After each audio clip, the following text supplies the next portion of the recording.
Assalamualaikum teman-teman, apa kabarnya? Semoga sehat selalu ya, dilancarkan rezekinya dan dimudahkan segala urusannya.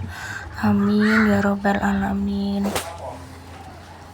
Kali ini aku mau lihatin ke teman-teman, aku sedang memberi pakan ternak aku ya, atau ternak bapak aku sudah biasa membantu seperti memberi pakan kalau bapakku sedang pergi atau semauku aja sih ya. Jadi yang belum tahu kalau ini tuh aku punya peternakan burung puyuh ya teman-teman. Dan sekarang ini burung puyuh ini tuh sekitar isinya 2000-an. Ini udah pada kosong ya teman-teman kandangnya. Kalau diisi full satu kandang ini bisa sampai 5000-an burung puyuh. Karena ini sudah di afkir itu berarti yang udah tua umurnya, yang udah enggak produktif itu potong ya teman-teman, dipotong terus nanti ada yang ambil seperti warung makan, restoran gitu ya, diambil para bakul di pasar itu ya teman-teman. Nah, memberi makan burung puyuh ini 2 kali dalam sehari ya, dan diberikan pada pagi hari sama sore hari ya teman-teman. Dan perlu kalian ketahui, air minumnya ini pakai selang ya, dan terus mengalir terus, enggak seperti peternak lainnya yang kalau airnya habis kita jok, kita taruh lagi, enggak. Ini otomatis ya teman-teman. Itu yang di atas itu adalah selang-selang yang digantung di atas kandang itu. Jadi selang ini menuju ke sebuah tandon yang berisi penampungan air ya teman-teman. Memang sih peternak puyuh ini bisa dibilang agak susah gampang. Karena apa? Karena mengingat cuaca yang kadang berubah-ubah, seperti kadang kalau malam hari itu panas, kalau malam hari terkadang sangat dingin, dan itu sangat berpengaruh pada si burung puyuhnya ini. Kenapa nggak dikasih vitamin? Kenapa nggak dikasih obat-obatan gini? Gini, ibaratnya kalian manusia ya, sedang berproduksi, daya tahan tubuh sedang bagus-bagusnya, malah dikasih kayak semacam pengawet, kasih obat-obatan yang dosisnya tinggi, itu sangat berpengaruh pada organnya, seperti ususnya. Ya, ususnya itu akan agak rusak gitu. Bukan berarti nggak bisa berfungsi, bisa, cuman kasihan aja kalau kebanyakan dikasih obat. Dan biasanya ini tuh bapakku paling pakainya yang seperti tetes tebu ya. Tetes tebu itu nanti dicampurkan ke air minumnya ya teman-teman. Tetes tebu ini untuk apa? Tetes tebu ini satu untuk daya tahan tubuh, kedua agar si cangkangnya telur agak kuat, karena cangkang telur puyuh ini dibilang sangat tipis dibanding cangkang telur ayam ya teman-teman. Jadi dia rawan kalau nanti ditumpuk-tumpuk banyak, rawan pecah gitu ya. Kemudian campurannya apa saja? Udah nggak ada campuran apa-apa, kita kasih air bening aja, paling seminggu sekali kasih Vitastres. Karena apa dikasih Vitastres? si burung ini tipe yang suka stres. Contohnya, dan kenapa tadi aku bilang rumah ternak burung ini susah-susah gampang, karena satu, dengan alasan kalau si burung terlalu kekenyangan itu dia stres. Ibaratnya kita kalau kekenyangan aja nggak mau gerak, males gerak, ya kan. Seperti halnya burung puyuh, kalau kekenyangan dia sulit untuk bertelur.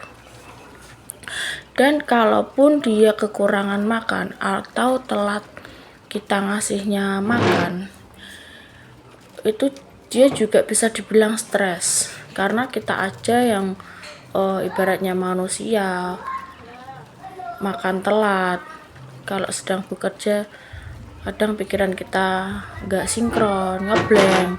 Itu pun sama dengan burung, karena semua makhluk hidup itu pasti bernyawa, meskipun tidak sama akalnya seperti kita ya teman-teman. Jadi jika telat kasih makan, burung ini juga kelimpungan, stres, mau terbang ke sana kemari, gelibukan, menimbulkan suara di dalam kandangnya, ngeblak-ngeblak gitulah.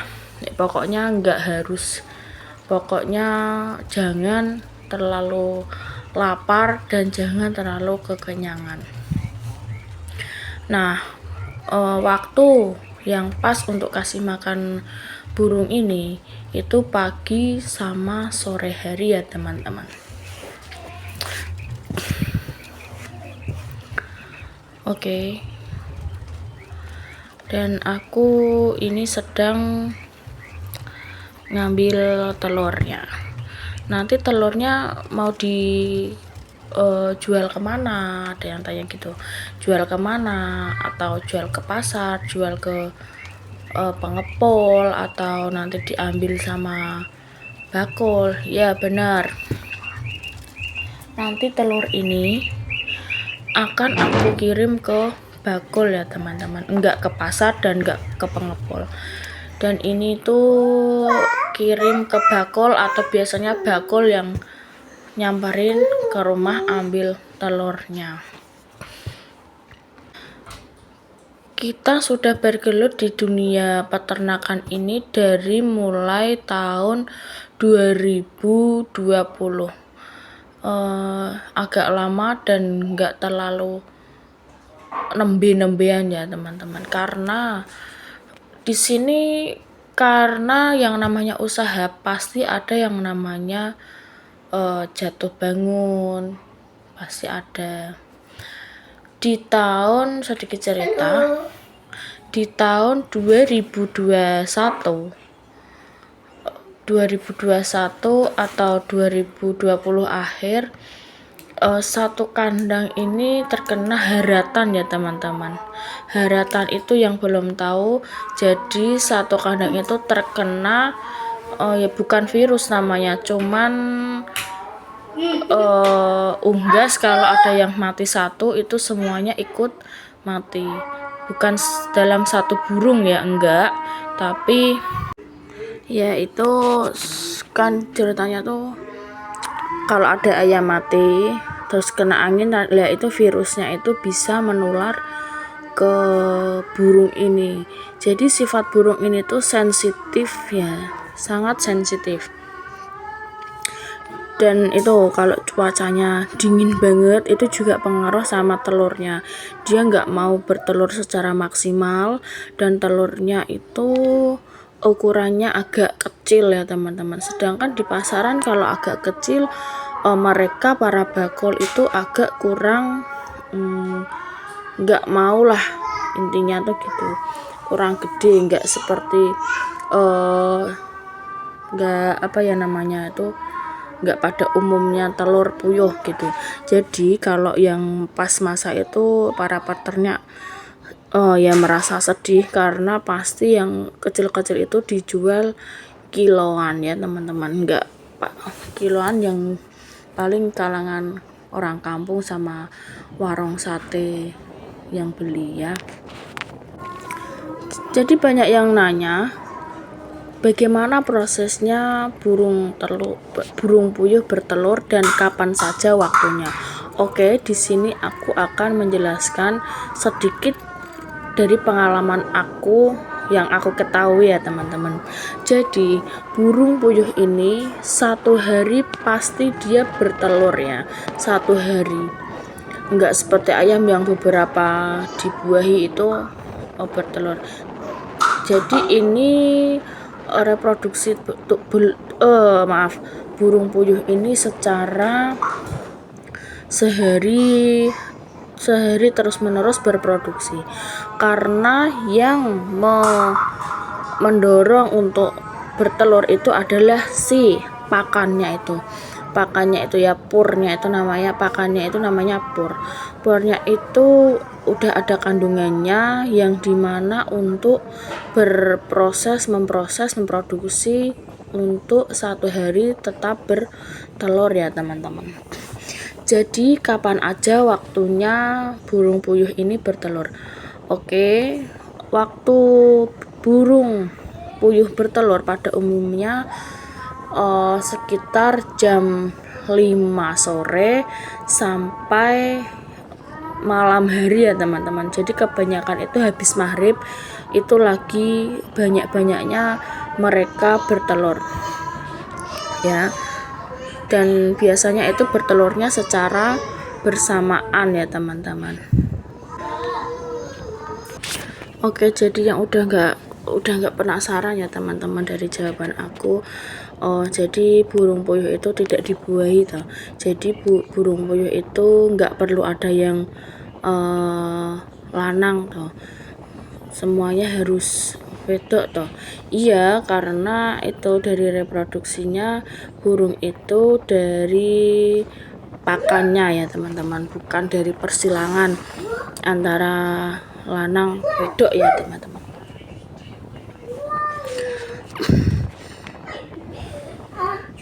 Dan dari 2000 burung puyuh yang sekarang aku ternak itu tidak semuanya bertelur. Karena apa? Karena apa? Kita dulu belinya itu masih piyek-piyek dan baru umur 1 hari 2 hari, dan disitu kita tidak bisa mengetahui yang lanang dan yang wedok, dan kemungkinan 95% itu semuanya wedok. Pasti ada campurannya, kalau enggak 2-5 gitu yang lanang ya, yang jantan, maaf ya, jantan dan betina. Nah, berhubung ini aku sudah tidak bekerja ya teman-teman, jadi aku nggak terlalu sering mengantar telur ke para bakul ya. Dan ini kalau aku mau ya aku antar, kalau nggak mau ya bapak aku yang antar ya. Dan kali ini aku mau kirim ke daerah Mijen ya teman-teman, Mijen Semarang ya. Ini anak aku Mas Fafik selalu ikut kalau ada yang ngirim telur. Karena dulu pas saat aku bekerja jalannya itu satu jalan, jadi bisa aku cangking, bisa aku bawa sekalian ya. Yang enggak satu jalur sama aku yang enggak aku bawa, segitu aja. Yang ngirim yang ada di rumah gitu ya.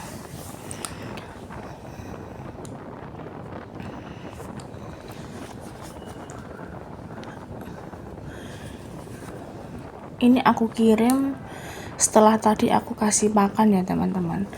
Ini udah agak siang ya. Jika dulu yang satu kandang itu berisi sampai 5.000, itu aku bisa kasih bakul ke warung makan, warung sayur segar itu ya teman-teman, sama bakul yang ada di pasar. Tapi kalau sayur segar sama warung makan itu 1 minggu mintanya 1 minggu 1 dus.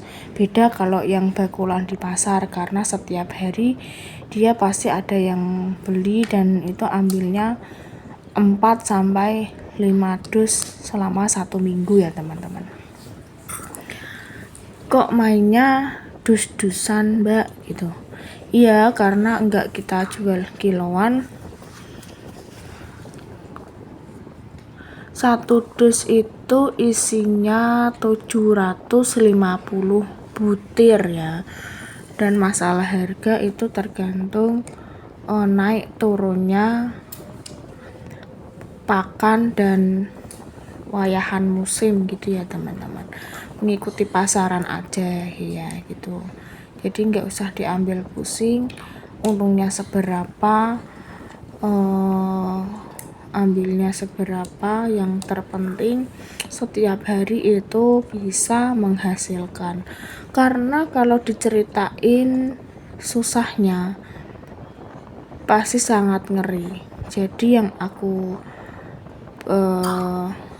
beritahukan itu yang nggak susah-susahnya, biar kalian tetap semangat, biar kalian terinspirasi untuk bisa menjadi peternak muda dan percaya diri kalau nggak semua bekerja di pabrik itu bisa menghasilkan, seperti hasil kebun, seperti yang bekerja di kebun atau yang ternak gitu ya.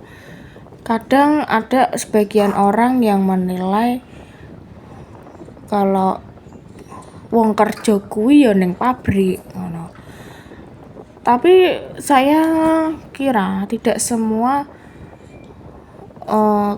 kasarannya gini teman-teman, ora kabeh sing kerja wong kerja kuwi diarani kerja kuwi ora kabeh ning pabrik ngono lho, gitu lho ya. Paham kan teman-teman sekalian? Aku memutuskan untuk berhenti bekerja karena satu, aku harus ngomong karena anakku yang pertama mau masuk sekolah. Alasan kedua, jarak tempuh antara tempat tinggal aku sama pabrik yang aku kerjain itu kurang lebih 1 jam ya. Dan kalau yang gak kuat dalam perjalanan itu udah mengeluh. Ini aku jalanin selama kurang lebih 3 tahun ya teman-teman, hampir 3 tahun kalau nggak salah. Dan kalau masuk pagi aku dari rumah jam 6, kadang jam 6 kurang, karena sampai pabrik harus kurang dari jam 7 ya. Kadang pun aku sering telat karena itu, kalau aku dari rumah kesiangan itu pasti di jalan sudah macet sama anak sekolah ya. Belum juga kepalang kereta api di kawasan Wijaya ya. Aku bekerja di kawasan Wijaya Kusuma, Semarang ya. Bayangin aja jarak tempuhnya berapa jam ya teman-teman. Dan pasti kalian bingung kenapa kok nggak nemuin jalan raya dari tadi ya. Iya, memang karena aku lewat jalur alternatif dan aku memotong jalan. Karena kalau lewat jalan raya itu pasti muter dan memakan waktu yang sangat lama. Yang tahu jalan ini, yang sering lewat jalan ini pasti paham aku ini sedang lewat jalan mana dan nanti tembusnya di jalan mana ya. Nanti tembusnya di jalan raya Mijen. Nah, ini aku udah keluar dari jalur alternatif. Ini aku sedang berada di jalan raya Mijen dan ini depan sirkuit Mijen ya teman-teman. Karena lokasinya yang aku akan kirimin barang telur ini itu di daerah sekitar pasar Mijen ya. Oke teman-teman, tonton terus video aku, dengerin cerita-cerita aku di setiap videonya, jangan bosan-bosan. Dan yang belum subscribe, mari di subscribe, like dan komennya. Oke? Semoga teman-teman dilancarkan rezekinya ya. Amin ya rabbal alamin.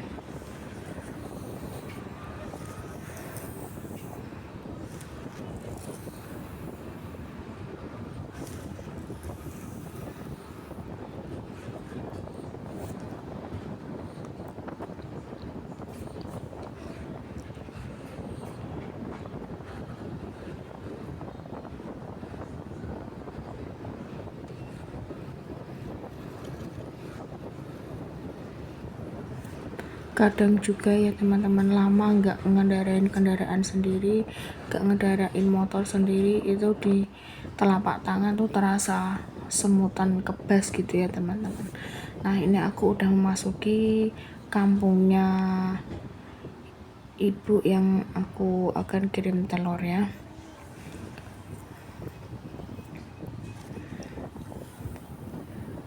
Kita tonton sampai akhir ya teman-teman.